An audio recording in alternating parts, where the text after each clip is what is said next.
പാത്രം ഒന്നും എടുത്ത് കേട്ടോ. പാത്രം എടുക്കണേ. ആ അയ്യോ സാറിന് ബുദ്ധിമുട്ടാവുന്നുണ്ടെങ്കിൽ നമുക്ക് ഈ പാത്രം എടുത്ത് ഇങ്ങോട്ട് വെച്ച് ആ പാത്രം ഇങ്ങോട്ട് മാറ്റി ചെറിയ പാത്രം സാറിന്റെ മടിയിലൊക്കെ വെച്ച് ഈ പെട്ടി എടുത്ത് സാറിന്റെ തലയിൽ വെച്ച് കഴിഞ്ഞാൽ സാറിനോട് സുഖമായിട്ടിരിക്കാം. അതെ നമ്മളെങ്ങോട്ടാ? ഞാൻ ആ കവല ഇറങ്ങിക്കോളാം. എന്നാ കയറി ഓടിച്ചോ. അയ്യോ ചേട്ടാ എനിക്ക് ഓടിക്കാൻ അറിയില്ല. അയ്യോ ചേട്ടന് പിന്നെ എന്തോ അറിയാം.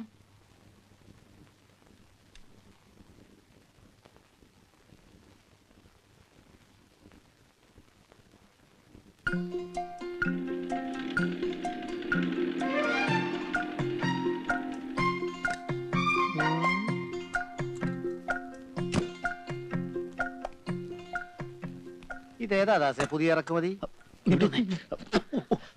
പതുക്കെ പറ. പുലിയാ.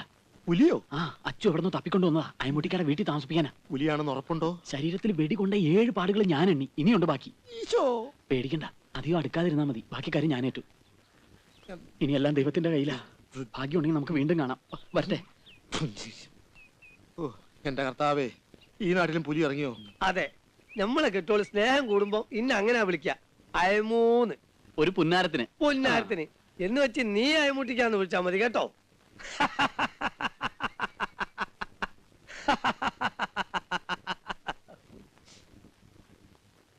ചോദിക്കട്ടെ, എന്തോ മൂപ്പരെ കണ്ണും മോറും കണ്ടിട്ട് എനിക്കൊരു പിടുത്തം കിട്ടുന്നില്ല. എന്ത് പിടുത്തം കിട്ടുന്നില്ല? ഒരു വിശ്വാസം വരില്ലാന്ന്. അങ്ങനൊന്നും ഇല്ലെന്നേ. ആള് നല്ല പുള്ളിയാ. അല്ല ജയിൽ പുള്ളിയോ? ജയിൽ പുള്ളി ഒന്നും അല്ല, നല്ല മനുഷ്യനാന്ന് പറഞ്ഞതാ. ജവള് പോലെ. അതെ അതെ. അയമുട്ടിക്ക സാറിനെ കുറിച്ച് പറയായിരുന്നു. അങ്ങ് ഇഷ്ടമായിന്ന്. അയമുട്ടിക്ക നല്ല മനുഷ്യനാ. നല്ല ഉണക്കക്കൊപ്ര പോലത്തെ മുഖ അല്ല മനസ്സാ. മതിയടേ മോസ്തുതി. എവിടെ ഇപ്പൊ അഹന അച്ചു? വരുന്നടോ.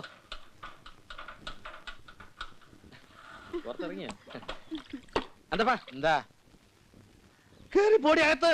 ആ ദാസമന്ത്രിതോ? സത്യം പറച്ചു. ആ വന്നവനാരാ? എവൻ? ആ കാറിൽ വന്നവൻ.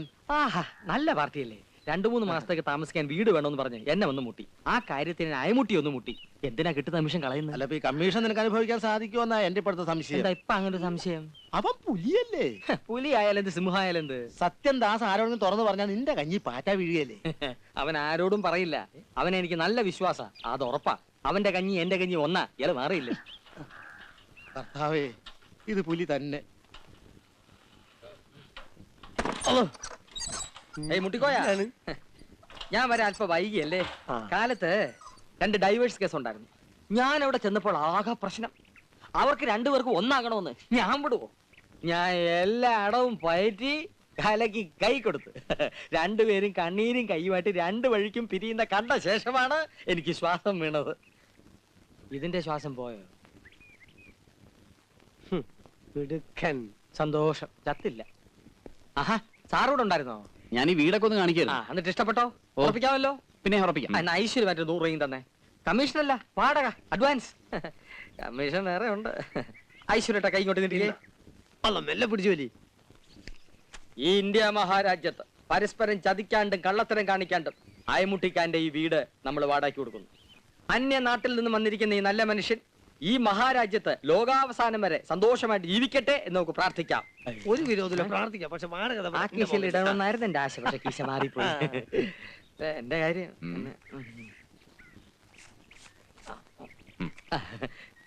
2 രൂപയെ.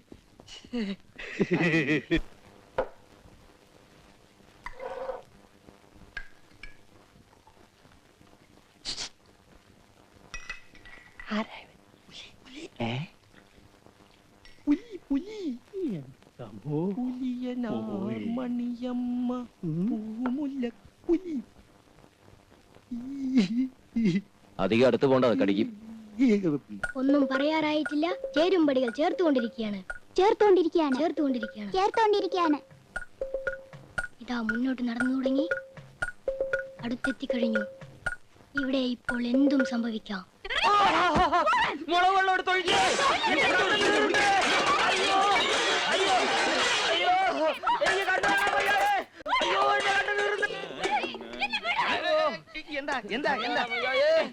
അയ്യോ എന്തപ്പാ എന്റെ കണ്ണു വീണതാ.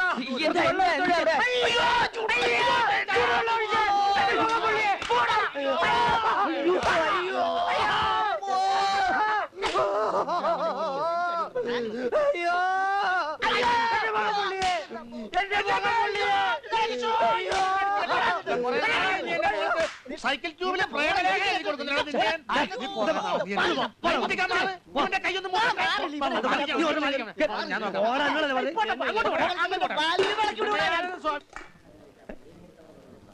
ഇതാരും സാറോ? പിന്നെ നമ്മളെ വീടൊക്കെ നല്ല സൗകര്യല്ലേ? ഇനി സൗകര്യത്തിൽ കുറഞ്ഞാലും വാടക. അന്തപ്പൻ ഒന്ന് പറഞ്ഞു മനസ്സിലായിക്കോട്ടെ. എനിക്ക് നേരല്ല, കുറച്ചുകൂടെ സ്ഥലത്ത് തേങ്ങ എടുക്കാനുള്ള. ആ വീട്ടിലെന്താ പ്രശ്നം? അതൊരു സ്ഥിരം യുദ്ധമാ സാറേ. ആ പെണ്ണിന് ഭ്രാന്താ.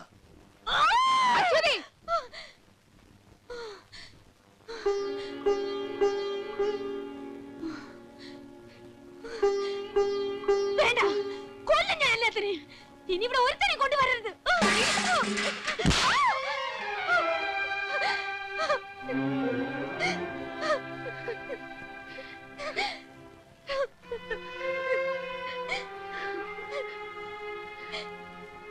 വരുന്നവരെല്ലാം എറിഞ്ഞോടിച്ചിട്ട് അവസാനം മൂത്ത് നരച്ച് ശവം പോലെ നീ തനിച്ച് വീട്ടിൽ കഴിഞ്ഞു. അതൊന്നും കാണാൻ ഞാൻ ഉണ്ടാവില്ല.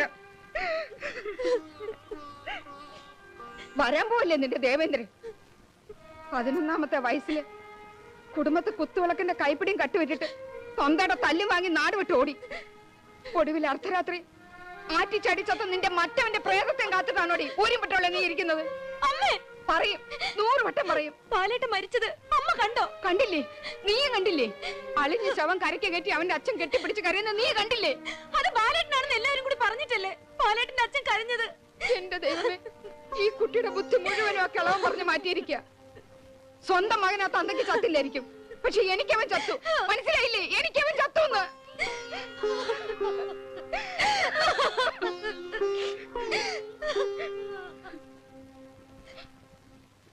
ചെറിയടുത്ത് മാധവമേന്റെ മകനായിരുന്നു മരിച്ചുപോയ ബാലൻ. പണ്ടെങ്ങാണ്ടി പെണ്ണിനെ അവന് കെട്ടിച്ചു കൊടുക്കാമെന്ന് പറഞ്ഞ ഒറ്റ കാരണം കൊണ്ട് തന്നെ പാവം പെണ്ണ് ഇപ്പോഴും കാത്തിരിക്കുക. പക്ഷെ അച്ചു ആണെങ്കിൽ ഓരോ ദിവസവും ഓരോരുത്തരെയും കൊണ്ടുവരിക. ഏത് ബ്രോക്കർ തല കുത്തി മറിഞ്ഞാലും അവൾ ഒരുത്തനെയും കെട്ടുകയില്ലെന്ന് ഈ നാട്ടുകാർക്ക് മുഴുവൻ അറിയാം. എന്നാൽ തള്ളയും വിടൂല, അച്ചുവും വിടൂല. അച്ഛ ഇന്നും വന്നു. അമ്മ പറഞ്ഞിട്ട് എന്നെ പെണ്ണ് കാണാൻ വേണ്ടി അയാൾ ആരെയോ കൂട്ടിക്കൊണ്ടു വന്നു. അറിഞ്ഞു? പാലേട്ടൻ വരുമെന്ന് അവരോട് ഒന്നുകൂടി പറഞ്ഞൂടെ? എല്ലാവരും എനിക്കെതിരാണ്. ഞാൻ പറയുന്നത് ഒരാളും വിശ്വസിക്കുന്നില്ല. ആറ്റിൽ വീണ് ചത്തവൻ ഒരിടത്തും തിരിച്ചു വന്നിട്ടില്ലത്ര. ആറ്റി വീണ് ചത്തത് ആ പറഞ്ഞ പോലെ തന്തയായിരിക്കും. അങ്ങനെ പറഞ്ഞത് എന്റെ അമ്മയാണ്.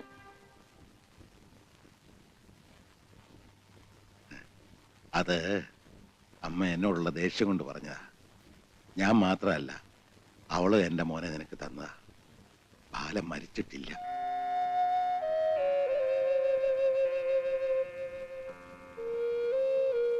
അവൻ ഈ പടിയിറങ്ങി പോയിട്ട് 15 വർഷം കഴിഞ്ഞു. ശരിയാണ്, പക്ഷേ 15 വർഷം കടന്നു എന്ന് കരുതി മരിക്കണമെന്നില്ല. അവൻ വരുമെന്ന് എനിക്ക് ഉറപ്പുള്ളത് കൊണ്ടല്ലേ അവന്റെ മുറി ഇപ്പോഴും ഒരുക്കി വെച്ചിരിക്കുന്നത്. മോക്കറിയില്ല, എന്നും അവന് വേണ്ടി ഒരു പാത്രം ചോറ് ഞാൻ മാറ്റിവെക്കും. ഒരു നേരത്തെ ആഹാരം തെറ്റിയ വിശപ്പ് താങ്ങാൻ കഴിയാത്തവനായ എൻ്റെ മോൻ വിശപ്പ് തോന്നുമ്പോൾ അവൻ തീർച്ചയായും വരും.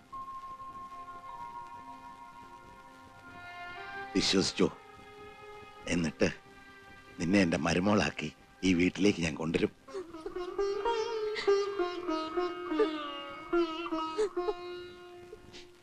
ഈ വീടിനെന്തോ ശാപം കിട്ടിയിരിക്കാന്നാ തോന്നണേ. അല്ലെങ്കിൽ പിന്നെ ഇങ്ങനെയുണ്ടോ ഒരു വിധി?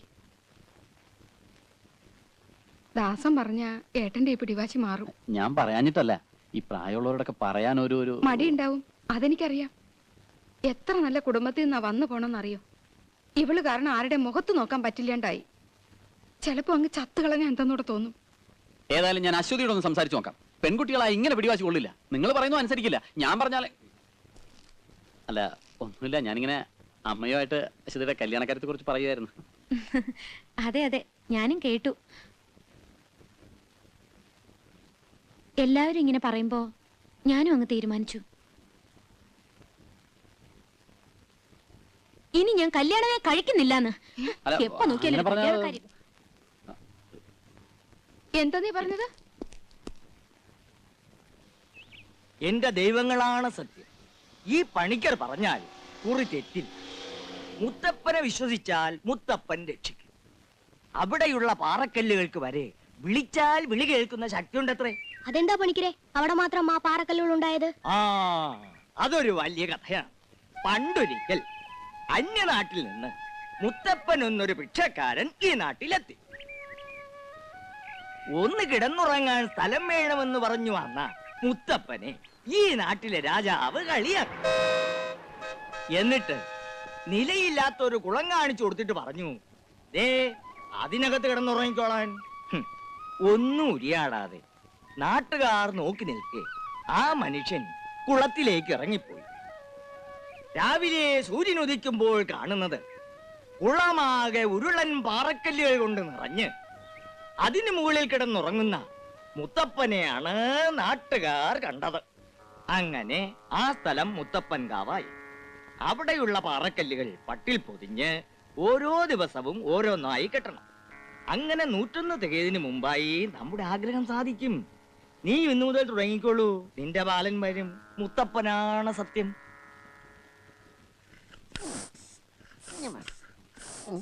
കുട്ടപ്പ, കാറ്റിന്റെ ബിസിനസ് ഒക്കെ എങ്ങനെയുണ്ട്?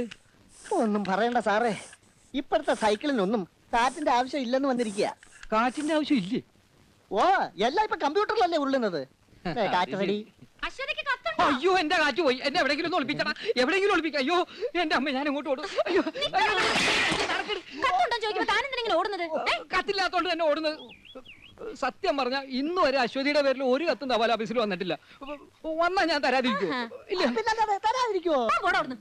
ഇങ്ങനെ കുത്തിനു പിടിച്ച് കത്തുണ്ടോന്ന് ചോദിക്കുന്ന ആരെങ്കിലും കണ്ട നാളെ എന്റെ പണി പോകും അശ്വതി. പൊയ്ക്കോട്ടെ, നിങ്ങളെ കൊണ്ട് എനിക്ക് ഒരു ഗുണമില്ല. ബാലേട്ട എനിക്ക് എഴുതുന്ന കത്തൊക്കെ നിങ്ങൾ എനിക്ക് തരാതിരിക്കുന്നതല്ലേ? ഞാൻ തരാതിരിക്കും. ഈ ചിന്നമണിക്ക് എന്തിനാ നിന്റെ വാലേട്ടന്റെ കത്ത്? ഒരു കാര്യം ചെയ്യും, എങ്ങനെയെങ്കിലും അവന്റെ അഡ്രസ് തപ്പിപ്പിടിച്ച് അങ്ങോട്ട് കത്ത്. അപ്പൊ മറുപടി വരും. ഞാനത് കൊണ്ടുവന്ന് അറേഞ്ച് ചെയ്യാം. എനിക്കറിയാം, ബാലേട്ട എനിക്ക് എഴുതാറുണ്ട്. എന്നെങ്കിലും ഒരിക്കൽ എന്റെ കയ്യിൽ ആ കത്ത് കിട്ടും, നോക്കിക്കോ. ഞങ്ങളെ പറ്റിക്കാനേ ദൈവം വിചാരിച്ചാലും സാധിക്കില്ല. പിന്നല്ലേ ഒരു പോസ്റ്റ്മാൻ.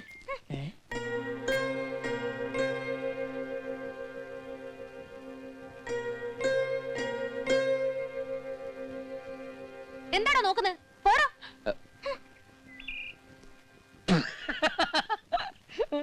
കുത്തിന് പിടിക്കാഞ്ഞത് ഭാഗ്യം.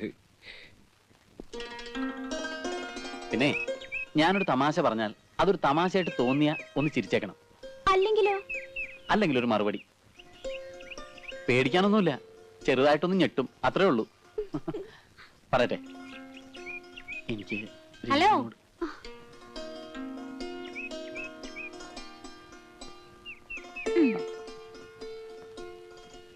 എന്താ രണ്ടുപേരും കൂടി പ്രേമിക്കുക? അയ്യേ, ദാസേട്ടൻ എന്താ ഇന്ന് പാലും വണ്ടി എടുത്തില്ലേ? എടുത്തു. അല്ല അല്ല, ഈ പാല് റിപ്പയർ ആയതുകൊണ്ട് അല്ല, വണ്ടി റിപ്പയർ ആയതുകൊണ്ട് പാല് റിപ്പയർ ആയി. അല്ല അല്ല, ഈ വണ്ടിയും പാലും ഒക്കെ ഇപ്പൊ റിപ്പയർ ആയി. പോരെ?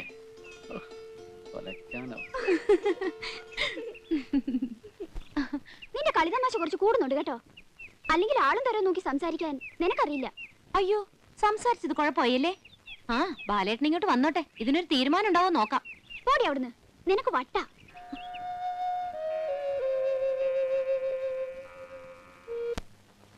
ദാസാ, നീ വന്നാ ചോദിക്കട്ടെ.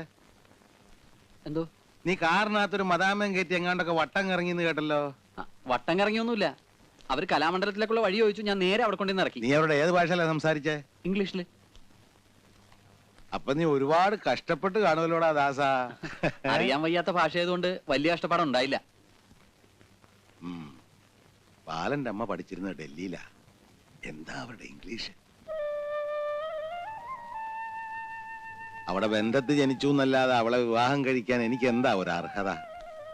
2ാം ക്ലാസ് പോലും പഠിക്കാത്ത ഒരു നാട്ടിൻപുറത്തുകാരനോടെ കഴിയാൻ അവൾ ഒരുപാട് ബുദ്ധിമുട്ടിയിട്ടുണ്ടാവും. അതുകൊണ്ടായിരിക്കും നേരത്തെ അങ്ങ് പോയത്. ബാലൻ 6 വയസ്സുള്ളപ്പോഴാ രേണുവിനെ പ്രസവിച്ചത്. ഇവക്ക് 3-4 വയസ്സായപ്പോഴാ ഞാൻ 4-5 ഇംഗ്ലീഷ് വാക്ക് പറയാൻ തന്നെ പഠിച്ചത്. അല്ല, പ്രസവിക്കാനിപ്പോ ഇംഗ്ലീഷ് പഠിക്കണമെന്നൊന്നുമില്ല. അതല്ല, പ്രസവിക്കാൻ ഇംഗ്ലീഷ് പഠിക്കണോണ്ടും കുഴപ്പമില്ല അല്ലേ?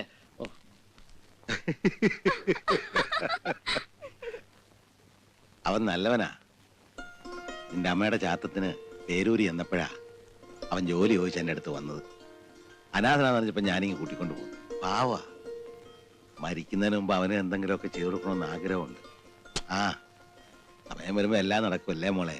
അച്ഛനൊന്ന് കുളിക്കട്ടെ, ഇത്തിരി വെള്ളം ചൂടാക്ക.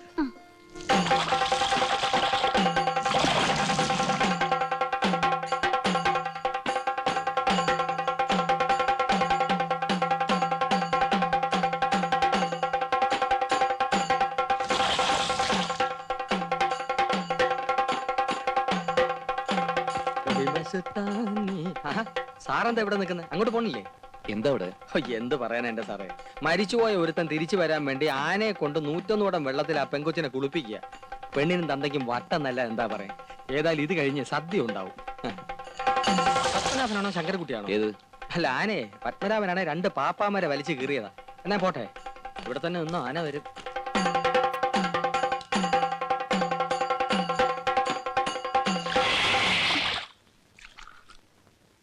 എന്തേ 101 നിർത്തിക്കളഞ്ഞേ?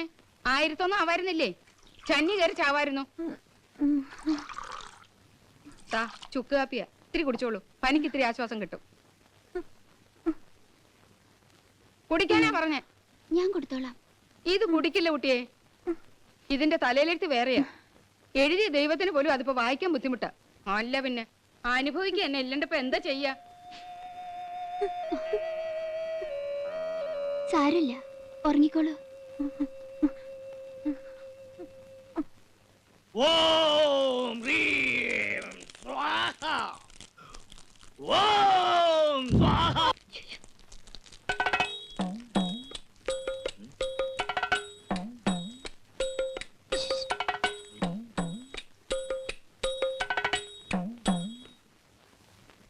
വരൂ, എന്റെ പ്രാന്ത് ഇന്നോടെ ഞാൻ അവസാനിപ്പിക്കാം. വരൂ, അവിടെ ഇരിക്കും.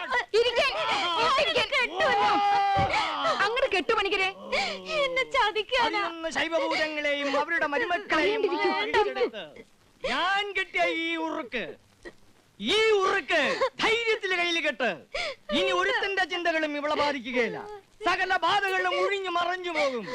ഓം ഹ്രീം ക്ലീം സ്വാഹ. ഒരു ചെമ്പ് ശുദ്ധമായ ജലം കൊണ്ടുവരൂ.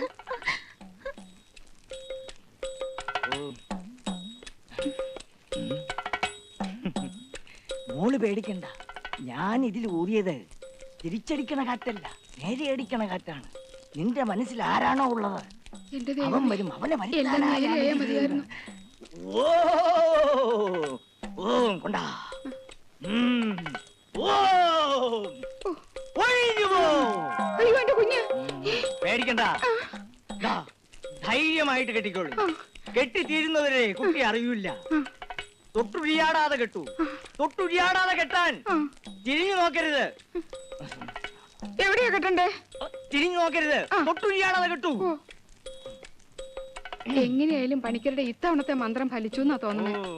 ശാന്തി ശാന്തി ശാന്തി.